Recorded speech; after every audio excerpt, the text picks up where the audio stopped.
And now, the Wad Fam Chalk Pod. Oh man, so we gotta figure out how we're starting things off, because this one's got a cold open. Yeah, it does have a cold open. We can't do the bit where I cut out the cold open and stick it back in before again. Yeah, we did that before. We did that one already. So like we gotta come up with another cold open bit. I think this is right the cold, here yeah, is the cold open bit. The bit about the bit. Right. Exactly. That's deep. Uh-huh.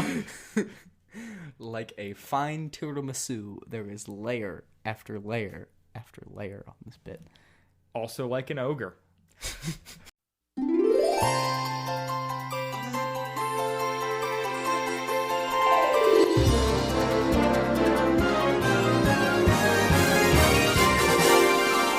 Oh, hi there. Welcome to the pod. I'm Dylan James Weaver, but most folks around here just call me Dylan. Why don't you get the whole family together and join us for another exciting episode of the Wad Fam Chalk Pod.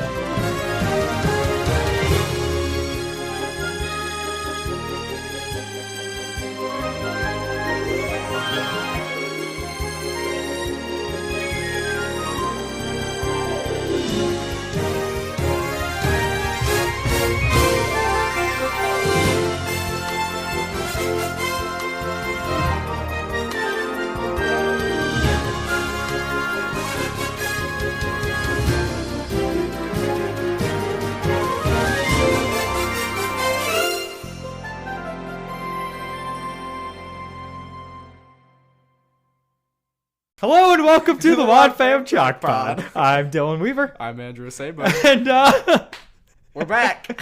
We are indeed. I crossed oceans to be back with you people. Oh yeah, he's dedicated to the cause. I had a 7-hour delay in Boston just for you people. I hope you feel the love. I can only feel the crying love a tonight. little bit. Welcome back. Yeah. We're discussing episode 523 this week. Mm-hmm. Here today, gone tomorrow, part 1. Yes, sir. Part 1 of 3? Yeah. What? Yeah, it's counter moves in my mind. This is well, it's only counter moves if you don't count battle lines as the counter moves to counter moves. So then it could be 3 counter moves deep. Okay, I think I'm tracking. Counter moves. All right, fair. We're back. Yep. Didn't you miss us? So this is part 1 of a 3-parter. It was originally a 2-parter. Interesting. And you'll notice that the Hobbit movies. They're like 18 minutes. Yeah, like the Hobbit movies, and we all know how well that turned out. But you'll notice they're like 18 minutes each. Yeah. Like they're short episodes. Yeah. So the initial thing was they were going to do a 2-part episode with part 1 being called Here Today. Yeah. And part 2 being called Gone Tomorrow. How very Odyssey of them. It was a great idea. And then they realized that they had to do it in 3 parts. Yeah. Why couldn't you just pad the album with like a BTV episode and then just do it in 2? Well, it wasn't to stretch out the album. It was because of the amount of stuff they had to cover. Oh, okay. That's fair. Because, yeah, looking here at 18, 36, 54 minutes.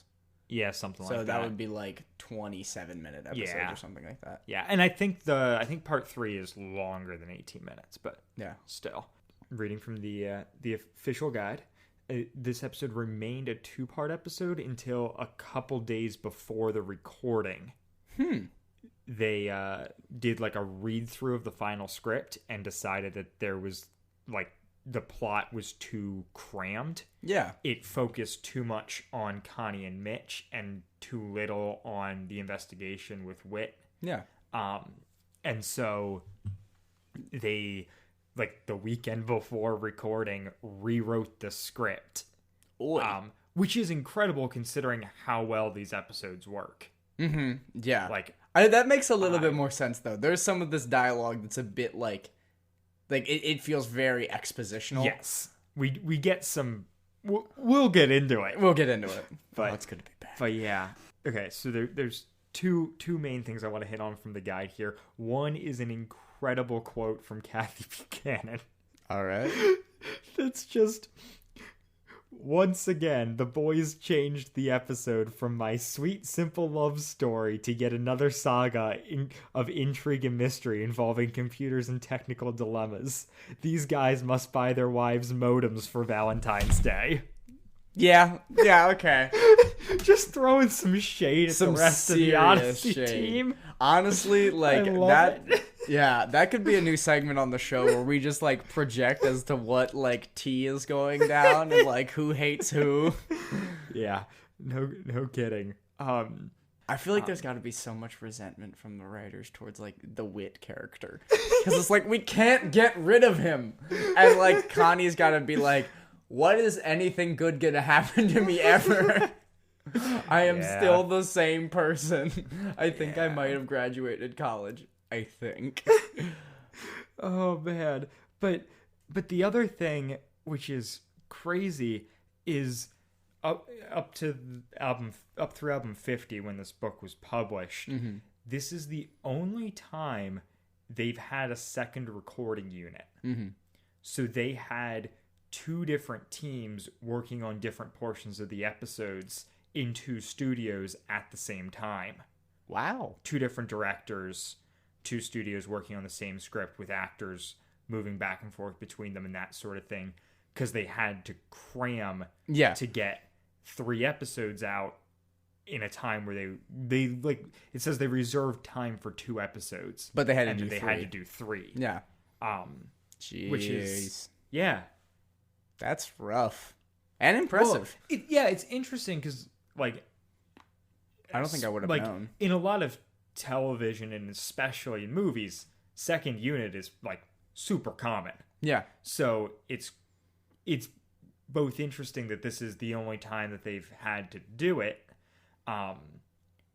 Just like that's just an interesting tidbit. But then also like considering it's the only time, you don't notice. It doesn't No, feel, I wouldn't have at all had you not said anything. So it's weird considering that they're talking about this 2 studios. Kathy Buchanan's talking about her revisions to her script and all that, and yet on all 3 parts of Here Today Gone Tomorrow, only Kathy Buchanan is credited for writing, and only Marshall Younger is credited for directing. Because I don't know that they definitely have episodes sometimes where it's 2 people wrote it. Yeah. But this one, it sounds like Kathy Buchanan kind of had a plan, and then they writers room a bunch of it, so she still gets main writing credit. But then who directed the portions that Marshall Younger didn't direct is like an interesting question, because I don't think there's ever been an episode that's got 2 credited directors. And this is no exception, even though they specifically say they directed with 2 different people. So there's got to be something back there. Whoever this uncredited director. Thanks. Hi, you did good, man. Yeah, you did a good job. Thanks for that. Message us on Twitter at the WADFam Chalk Pod. Yeah. Let us tweet know. us. Tweet at us. We tweet really us. like that. Tweet us. Other notes quick before we roll the promo, because we are already stretching this out. Oh yeah. This episode aired June 28th of 2003, a month after the previous episode we covered, and almost exactly a year after Exit. Interesting. So Exit aired July 6th, 2002. So this is like 1 week short of a year. Okay. That we are revisiting. Spoiler alert, Charles reappears in this episode. That's why we're covering it, because it's Nova and Connie and Mitch. We're covering it because we are in the Connie and Mitch segment of the podcast. Yes. We're covering it for that reason, but also because... But also Novacom. Because when we were initially talking about doing this show, there are scenes from Here Today Gone Tomorrow, specifically the 3rd part, that I thought were Novacom. They are. It's and okay. Then I was like, oh, I still want to talk about that stuff. Yeah. So. Yeah, it's a nuts. Yeah. Oh, man. Yeah. All right. Are you good if I roll the promo? Oh, yeah. Go right ahead.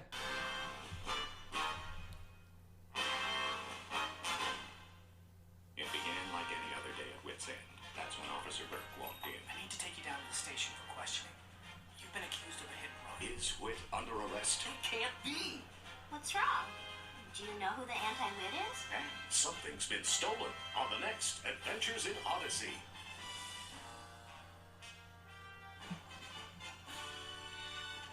There's a lot there. Yeah. What is that music? It's very like 50s spy kind of feel. But also like 4th of July parade? Oh, a little bit 4th of July parade. Like it's also the anti-wit definitely plays into the God metaphor. Yeah, absolutely. Yeah. Yeah. Yeah. You aren't even trying. Well, very yeah, I hard. mean they refer to anti-wit in the episode, and oh boy. yeah, he's He's God. yeah, Or Jesus or right, both. yeah, something like that. But also, this thing does as we said during our cold open, this episode has a cold open. Yes. And it does. The cold open does the same thing that the promo? Yeah, that the promo does, which is having making a big point about Wit being taken downtown. Yeah. And then It's like, not a big deal at all. The episode has the scene where Wit gets taken downtown, the intro music, then a scene where Connie and Mitch are discussing that, and then Wit just walking in and being like, yeah, it's fine. I had an alibi. Yeah. Wow. Yeah, you're right. My notes are funny because I wrote down no intro, and then my next note is just kidding. There's an intro because I was I was so confused. Well, because it was interesting. Like it opened with the and now Adventures in Odyssey. Yeah, which that is a signal that hey, we're not doing a full intro. Yeah, and then they do this because it's not even a cold open because they open plenty of episodes like that. Yeah, and it's now like Adventures a in pseudo Odyssey. cold open. Yeah, because then they cut to the theme song, but it's the theme song with the Wit intro. Mm-hmm. But then it doesn't we don't get scenes from the episode or a recap of previous episodes. It's just a lot of music mostly. Yeah. And it's weird that they did that instead of just having like the normal transition music that they would do between scenes. Mm-hmm. So I was like, maybe they just needed to pad the runtime. Yeah, that would make the most sense. But if you're going to do that, why not start the episode with the intro? Yeah. Because splitting Dramatic it up. flair I think it's supposed to build more time for the Wit thing, but they do that all the time by having a commercial break and then coming back from it. Yeah. It's weirdly structured in that one way. Which is so interesting. And humor me in this. What is the longest you should wait in a show to get the intro? Because I was watching name drop an episode of Scrubs the other day, and there's 6 minutes before you get the intro. Yeah. And I'm like, so much has already happened. Like, what? Oh, I mean, Breaking Bad's famous for that. Okay, I didn't. For doing crazy long ones. I think there's an episode of Mr. Robot that the entire episode is the cold open, and they just do the intro in the last minute of the show, and it's hilarious. That makes sense. That's why that show has won so many awards. That show is so good. Talking about other people's stuff. Man. Yeah. But it's good. Hey, it's got an Odyssey connection, though. It does have sound an Odyssey engineering. connection. It's relevant. And Scrubs does too. And that is me. I am the tie. The ties that bind, as it were. Oh, man. It's 11 o'clock at night. Please. Please. Oh. Please don't hate me. So... Yeah, so the premise of this episode is Mitch doesn't know if he should join the FBI. Yeah. Wit gets, in trouble for a hit and run that he didn't actually do. Yeah. He gets in trouble for a hit and run that he didn't do, and then gets caught up in with identity theft. Right. And then they're basically Mitch and Connie and Wit go on a goose chase. Yes, goose they hunt. to find out who stole Wit's identity. Yeah. And oh boy. Oh yeah. There's some good stuff a coming, boys. Yeah. And, Why? And girls. Okay. I don't discriminate. We're just going through the first scene real quick. This officer is so terrible at being discreet. Cause in my head, right, he's walking in full uniform. Yeah, but Coming up, talking to Wit, and he goes, "Hey, I don't want to make a scene, but I have to take you down to the office for some questioning." And then, if you're a child sitting in a booth, you see a police officer walk in, say something too loudly to be considered discreet, and then walk out with Wit.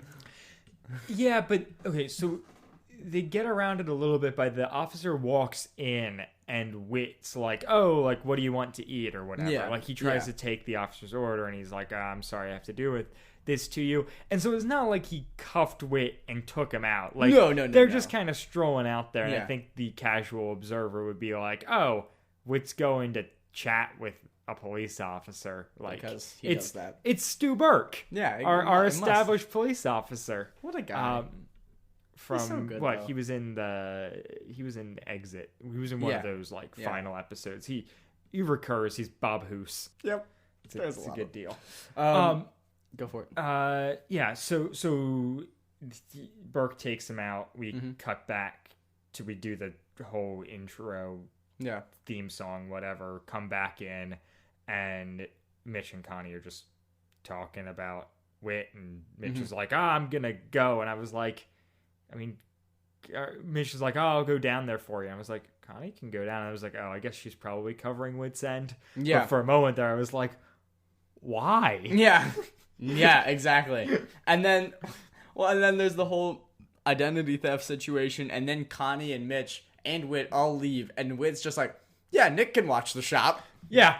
Nick's just abandoned. Yeah. Oh, yeah. Well, the episode starts out with Connie talking about not knowing how to refill the hot fudge. Yeah, because Eugene's not there. Right. Well, because Eugene and Nick always do it, and it's Yeah. like, how do you not know how to refill the hot fudge? Yeah. Which is just like it's a fun bantery thing. Yeah. But the crazy thing is, maybe enough time has passed that Nick's come in, but I think Nick's there. Yeah, yeah. What is he doing? And then like Connie won't leave the shop, and once again, I think Nick is there. there. And just then hiding Wit, in the and closet. then Wit's like, "Oh yeah, we can just leave it with Do Nick." they get breaks at Wit's End? Do you think that they give them, like, breaks? Like, you clock don't- out for 30 minutes and you clock back in? I don't think you clock in or out at Wit's End. You think they get paid salary? No, I think Wit just like gives them a 20 and a pat on the back. Like I don't feel like there's any formal currency exchange at Wit's End. There's gotta be, yeah, there's I mean, gotta be. there has to be, There has but to be I've some never sort of money, pictured yeah. it. Yeah, yeah. I'm imagining some There's very no way rubber Aubrey's stamped- paycheck is taxed. She might get paid under the table. I think a lot of them get paid under the table. I think there's a lot of like a, "Hey, you want to come wash my deck? I'll give you $40 situation." But like, money is never an issue in Odyssey. I mean, it is for Tom at the Timothy Center in Yeah. that one arc, Yeah. and then it stops mattering. Yeah, because magic. Yeah, and Like, then when they're doing a money episode, it's a point they make. Otherwise, they Not do at all. not care. Gilmore Girls. Because we later, like, we find out, actually, it's like in the same conversation where they're talking about, it is very Gilmore Girls. Man, I'm lagging behind. It's okay. You're But doing good. but it's in this conversation where we find out that Wit has multiple credit cards, Yeah. which surprised me, considering the Connie Kendall credit card episode. Oh yeah, and Of how infamy. Yeah, I mean, he's got to have a business card. Is my guess. Is he probably's got to have like a credit card for Wit's End and then maybe a personal one. Yeah, But it's so funny because I just or imagine. maybe he's like one of those guys that has a credit card to just accrue good credit and he uses it for like coffee and stuff. right. Well, I mean, that's a pretty good way to live. Well, yeah, but like that's what I'm saying. Like maybe that's what But he's it's just- canceling. yeah, I don't know. It feels like credit cards should. For whatever reason, in my It's mind, very I was not like, Odyssey. I That was man like, pays with right. cash and Werther's Well, yeah, originals because only. because in that Connie credit card episode, which granted was like 6 10, years. 10 plus years before, probably. Yeah, realistically, yeah. like, It's like it's- one of the first couple episodes. It's in the earlier episodes. First 10 albums. So yeah, there's it's probably maybe times have changed, but like that's the episode where Tom's like, I only pay in cash. Yep. I buy everything in cash, and I assumed Whit would be the same way. Oh, yeah. Despite being a millionaire, but apparently he has multiple credit cards. Oh, yeah. And they get stolen. Yep. The information gets stolen. Yeah. And the way that he says they're talking about like people who, like identity theft and like they're talking about like yeah people's information is left up online. You mean when Connie doesn't know what identity theft is, so that Odyssey can explain to children what identity theft is? Yeah, is that Connie's- the scene you're talking Yes, about? Connie is a child in this episode. That's one of my like negative things. She's such a kid. She doesn't know anything. They just needed an audience surrogate because they're Well, dealing yeah, of with course. like. But why did it have to be Connie? Yeah. Because there are no kids in these episodes. Yeah. There is a kid at the counter at the beginning who Connie, like, gives food. Yeah. And they have a line, and it is What kind uncredited. of food do you think that they have there? Like they have ice cream. I think it was ice cream. I don't know that it was actually food. Do you think you can get like ice cream sandwiches? is food. Well, yeah, it is. But like, They've probably got a panini press. yeah, I feel like I'm getting a very like Salad Works sandwich menu situation. So the whole reason Wick got taken downtown, a car that was in his name was involved in a hit and run. Yeah. Because the car hit and run, but they got the license plate. The people reported it to the police. Yeah. The police ran it, and ta-da, Wick. It was Whit. And then it turns out that it was a car that was rented. Yeah. And so they go to the car rental place. Yeah, it was a Tercel. Yes, which they specify like 3 times. And I did not think that was a real car as a child, and I have since No, found it is. out it is It's a a- Toyota manufactured from 78 to 99 and replaced by the Echo. Yep. Because I researched this show for no reason. No, I mean, thank you. That's good to know. But yeah, it's not a rental place though, it's a used car it's a used- place. yeah, used car because it is Honest Al? no. Shoot. It is he's Honest Irwin. Erwin. Honest Irwin. But my friends call me Honest. My friends call me Honest. You come What? for a car, you leave with a friend. That was good. That was very good. I really appreciated that. It's our buddy Bob Hoos. Yeah. Back at it again. So good. Oh my gosh. And he's so funny. He's like, he's genuinely good. And they're like asking him about the car. And he's like, oh, they had all the stuff. And then, yeah. Yeah. I don't even know where to start with Honest Irwin. Yeah,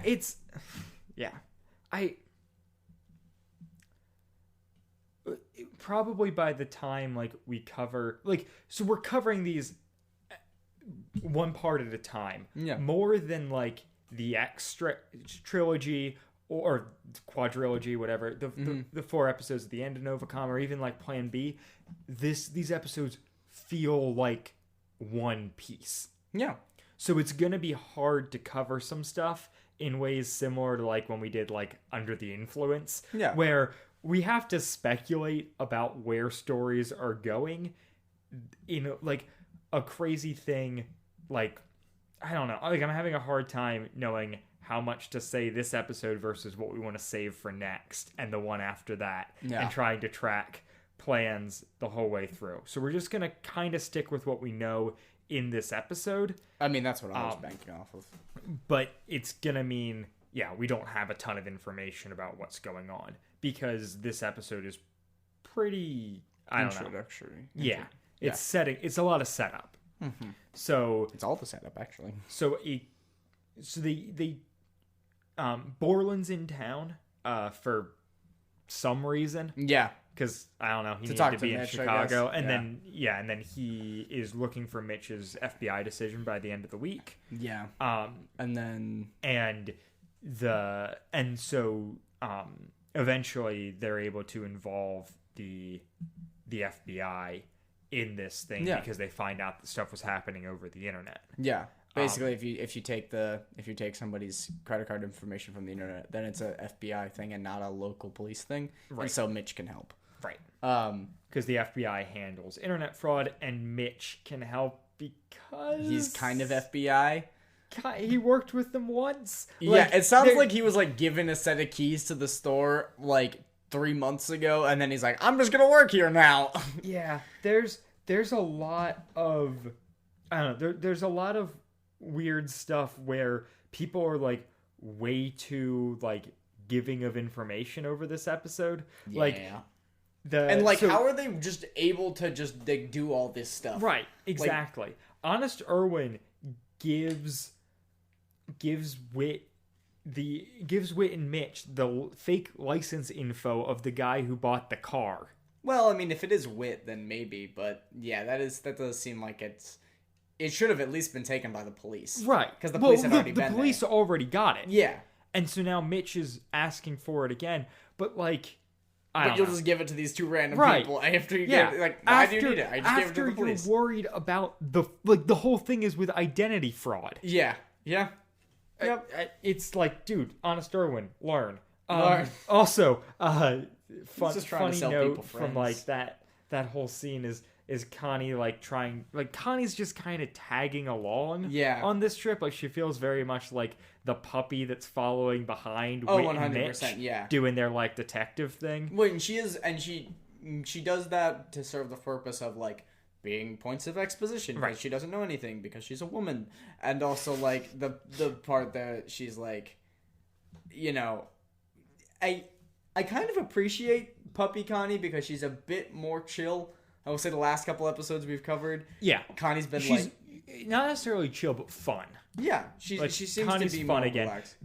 Oh my word. The silent good cop, bad cop, and Mitch is like, how about you be silent cop? Yeah, that was It's good. so funny because women shouldn't talk. No, they shouldn't. Or vote.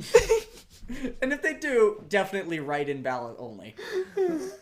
but it's I genuinely Jeez. I think I do genuinely think Silent Cop's a funny bit. Oh no, it is funny. Like- How about you be silent, cop? Well, because she's totally like, I'm with you guys, and Mitch is like, nah, nah, you ain't. You don't know this. It's not like we're the Three Musketeers. It's like we're, I don't know, the Two Musketeers, and you're our dog. Yeah, I guess we already did make the dog joke. So yeah, the episode is a lot of bouncing back and forth between Whit and Mitch investigating this identity fraud and Connie talking with people about, you know, what they're going to do, what she's going to do about Mitch's whole FBI decision. It's like, she talks to she talks to Joanne. She talks to Joanne. And they go out shopping. She's like, anything to shop? Which I was like, nah, whatever. All right. But the thing with that is that feels less like a stereotype and more like a character point. Oh, yeah, I thought about that. Because Connie's an antique store. She shops professionally. Yeah, and Connie's always been a shopper person. So like that sort of thing made sense. But man, Joanne's just the best. She's so sweet. She's so like, and like, okay, you know, I think like my beef with Joanne's advice is only like, it's not really that. It's just, I don't think that it's as simple as she made it out to be. Whereas it's like, because she was talking about her own situation with Jack and like how everything kind of fell into place. And, like, that's how she knew that it was good. But I'm like, I feel like that's not the case for a lot of people. And, like, you still have to do something. Yeah, you can't just, like let it happen, and if it falls into your lap, then it's from God, and if you have to work for it at all, then it's not. Like, not the way that works. Yep. And I don't really think that's what she's saying. No. She's more just like telling anecdotes about her own life and that sort of thing in like a great way. But it does, when you take a step back, feel a little bit like, just wait for God to make things happen. And if he doesn't, then you know it was wrong. And it's like, oh no. No.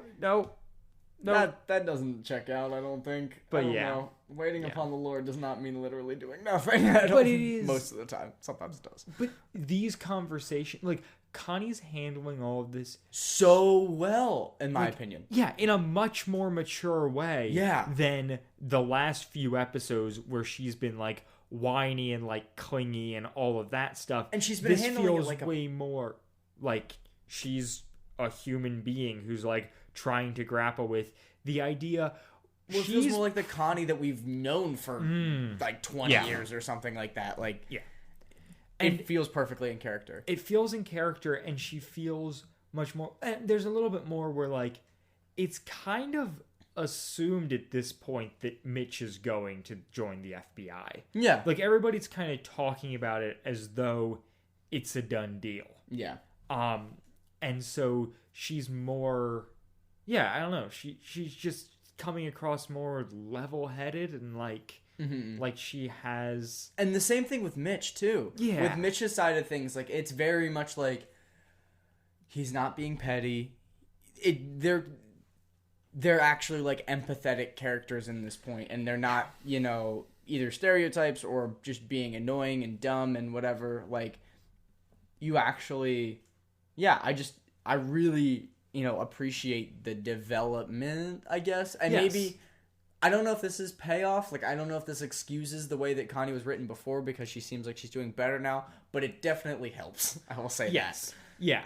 I still stand by, like, we need to take stuff as it comes, and those episodes, it wasn't as though she was going through an emotional arc. She was just poorly written. that. Yeah, yeah. And, like, as much as I feel bad calling out, like, bad writing, because I'm not Yeah. a writer by any means, but No. I just, like, It just a lot of that did feel out of character, but this feels totally in character, and I think it helps the episode a ton. Like, if Connie was being annoying right now, this episode would be miserable because it would just be like secret agent, annoying girlfriend, secret agent, annoying girlfriend. right. And this episode does what, like, is Odyssey at its best structure wise is this cutting back and forth between two stories that are connected Because it's a like cohesive universe. It's the same. It's basically there's 3 characters in this episode with other people who within all 3 of these episodes with other people who bounce in and out. Yeah. But like it's, you know, we get scenes with combinations of Connie, Mitch, and Whit. And what And makes it so good is there's because of 2 how much we know them. Right. They're well-established characters, and we have 2 stories going on. Mm-hmm. But they're not, like... It's not as though it's But the there's 2 adult co- plot yeah, and and the then the kid kid's plot, plot, yeah. which is also fun, but just, like, this has a real maturity to the storytelling that I love. Well, and it's so good because it does play both sides of the coin where it's like you do like those moments in counter moves and in I guess like in battle lines where like it cuts to Connie being really broken up because Mitch is dead. Right. Like well, dead. But like Yeah, that guys, makes Mitch is sense. alive. We have to acknowledge like it's so good to acknowledge like this is all happening at one point in time, and if this was just the spy episode, I don't think it'd be nearly as good. No, I fully agree. And I also think it would work less if it was just the relationship thing, because part of the strength of these episodes, of this episode, is we see, like, this is Mitch getting to use the skills he's acquired to help people close to him, and at a point where he's not sure if he wants to join the FBI, he's still trying to figure that all out. He gets an opportunity to do basically that same work, and you can see how much he loves it. Yeah. That it sells you so much harder on. And he's this so is what good he's at it. supposed to do. Yeah. Like this is where he's being led career-wise. Yeah. This is the work he needs to do.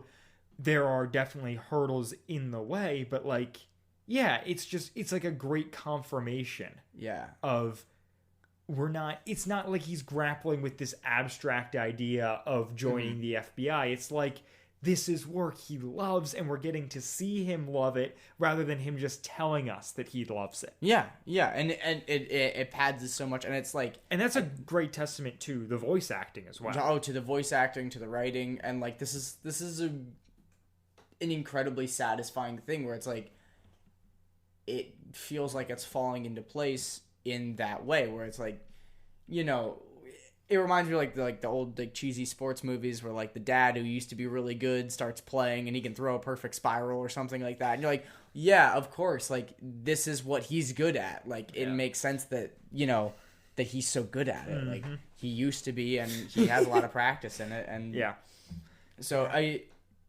it's really, really strong in that regard. And I really like Connie going and talking to Joanne about this. Like that's incredibly mature. Like we've talked about, like Connie needs friends and Connie needs to talk to other people, and now she's actually doing that. And I still wish it's she had a overdue, peer, but but but I like Joanne as a mentor. So we kind of go on to this whole internet fraud thing.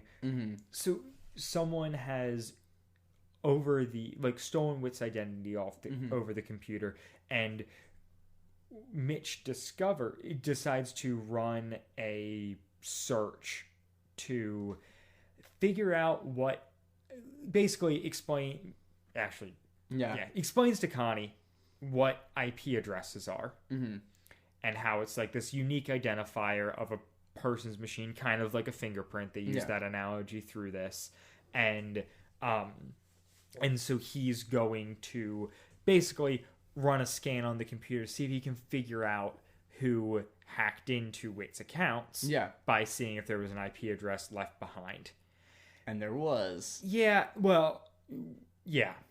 It's not really how computers work. No. But it's passable. It's enough. As far as this sort of thing can go in this show, I'll give this portion of it a pass. Yeah. So they're running this on this the is thing. The plausible Mythbusters review. Yeah. And Mitch gets the results, finds out it's his IP address, because he has his IP address memorized. He's a nerd. But yeah, fair. but he's talking about, like, so this is where there's some issues. So IP addresses are set by, it was like internet based. Yeah. So they're not unique to specific computers or profiles or anything like that. So there's no way an IP address is tied specifically to Mitch. What they should be talking about is MAC addresses, which is a specific address for the hardware on the computer. That, you know, so every device that is internet connected has a MAC address. Yeah. And that's probably what they should be talking about here, because he's talking about a lot of stuff where, you know, like they must have pretended to have my IP address from their computer, which doesn't, like, there's a lot of stuff that doesn't add up in this portion, but it's fine. Also, the score is so good, phenomenal in this episode. It's counter moves. It sounds like counter moves to me. Yeah, they're pulling Novacom-esque score, but it's different. Oh yeah, definitely. And it jumps around a little bit more. Like it's not. They're using kind of different, little different riffs for every. I forgot how much different music there is in Odyssey. Oh yeah, because we were just listening to Novacom and it was all very similar. Yeah, but this is like. Oh yeah, it'll be so great. It'll be really interesting if we ever do like kids radio, radio theater. What's that? BTV. BTV, but there's the sort of things where they have like the more skits and they're like jumping between like genres, and the score is really good in those. Yeah, which we'll have to cover at some point. But yeah, the other like plot with Connie and Mitch we didn't hit on is them going to driving out to get brunch at a place, and they go to Frank's Breakfast Inn, which stands for FBI, which Mitch takes as a sign of God, because they're all throughout this, they're trying to like discern God's will. Yeah. Which is like such a thing. Like, oh yeah, it's a thing. Like, yeah. Personal anecdote, like that's definitely a thing. And as jokey as it can seem in this show, like I've been there. Definitely not, maybe not to the point of like, you know, diner signs being what gives it away for me, but being like, so what do you want to do? Oh, God, like, we got a deadline here, and I don't know what to do, and I don't want to anger you, because then I'm gonna burn in hell. So you can help me out here. Yeah, it's a tough thing. Yeah, it is. Their whole like jumping around about the FBI thing. They apparently talk about it the whole way through brunch, and then Connie's like, "Well, FBI also could stand for forever bad idea." It's just like, oh boy, yeah, that's the acronym you picked. I mean, bad idea. It could be any other F word. The one expletive Odyssey episode. Bad idea. Oh yeah, but that F word is friggin'. Friggin', exactly. Thanks, Lee. 2 G's. But yeah, and then I don't know. You before we hit on like the big reveal finale of this episode. Anything that we kind of glazed past you want to dive more in, or nah, I'm good. Thing? All right. Unless you have anything. No, I really don't. Go for it. I don't know. So our big reveal, we cut to the prison. There's a prisoner being taken out of their cell by a guard. Clean a bathroom, right? Clean a bathroom. Sound engineering. So phenomenal. good. So good. It sounds like dank. Yeah. It sounds very in like not the hip way, but in the like there's like dripping water kind of way. Yeah, like mildew growing in the corners. Yeah. And we find out that there is a guard. This guard is in on a scheme with Bennett Charles. Ray Charles' brother. No. Dang it. He's back! And it's crazy. Yeah. It's nuts. It's so good. It's really good. And so they're and his voice acting is so good. It's better in this episode than it is in Novacom. He has gotten to like Lex Luthor-y schemey levels. Like it's delightful. Jeff so Harnell just nailing it. Absolutely killing it. And he's like, and the guard's talking about like them getting money from like hacking into these computers, doing all this identity theft. Yeah. And he says, it's much more than money. It's sweet taste of revenge. And that's what we go out on. Heck yeah. It's great. I am so glad we are covering these episodes. It's so good. I love genuinely after like recording the last one and then being on a hiatus and all that, I was just like, man, do I want to do this anymore? Like is this where the show ends? And no, I am so in. Shock Squad, I will not abandon you. There's still merch to be made. We haven't gotten your money yet. That's true. We haven't made a cent off of you, and we are not quitting until we do. Yeah. And we're not going to go to the Anchor ads because that would be easy. We're going to take your money the old-fashioned way through Patreon and merch. Oh, man. But yeah, I am so excited for the next episode. Yeah, this episode is so good. Funny thing, the discussion questions are ridiculous. And by that I mean they aren't. Okay, ask me. Ask me a discussion What crime question. was Whit accused of? What? Yep. He was accused of a hit and run. Yes. That is when you hit a person with your car, like your car hits their car, and then you speed off. Exactly. What is Mitch's dilemma? That he has a week to decide whether or not he wants to work for the FBI, and working for the FBI is to some extent abandoning Connie. Connie is trusting that God will reveal the answers to Mitch and herself about him joining the FBI. When have you had to trust God in your life? Whew. All right. We just went deep. And it's like, what are these questions? Like, normally they're like pretty like middle of the road, and it's just like plot. When have you had to trust God? Yeah. Oh my gosh. Yeah.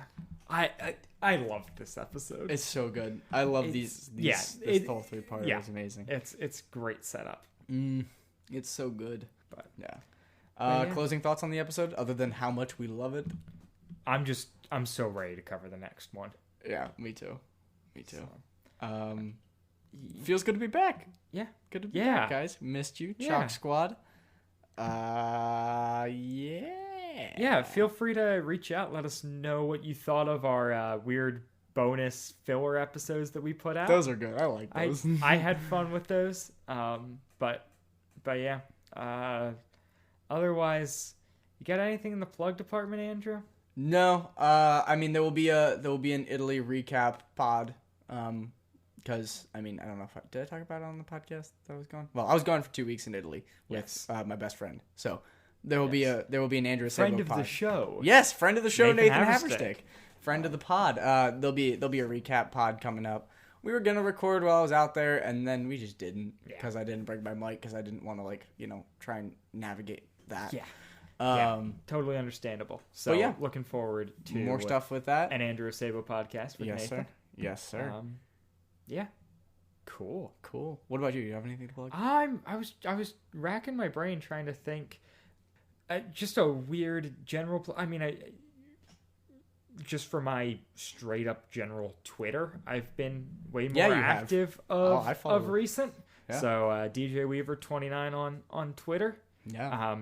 I've been stuck with that username forever. Maybe I'll change it someday, but it's fine. If you see one that yeah. Don't follow me on Twitter. I just retweet other people's stuff. Yeah. I don't. My Twitter presence is non-existent. If you care about me at all, just follow me on Instagram. There you go. Or email me. There you go. All right. Yeah.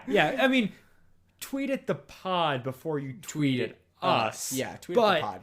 But if you're interested in seeing my, I don't know, lukewarm takes and that sort of thing, you can follow me. Dylan's a delightful person. Follow I don't me think I don't think that the sweet Chalk Squad has made it this far without liking us as people, at least a little bit. Fair enough. And we'll be back in a week to talk about episode 524. Here today, gone tomorrow, part 2. Bye, guys. Bye. Wadfam Chalk Pod is a presentation of the Lytics Podcast Co-op. This show is a fan podcast and has no official affiliation with Adventures in Odyssey or Focus on the Family. As such, the copyright is ours under Creative Commons. Follow the podcast at wadfamchalkpod on Twitter and Instagram, or email us at wadfamchalkpod@gmail.com. Episode 32, Here Today, Gone Tomorrow, Part 1, was hosted by Dylan Weaver and Andrew Sabo, and edited by Dylan Weaver. And I'm Nathan Haverstick, hoping you'll join us next time for more of the Wadfam Chalk Pod.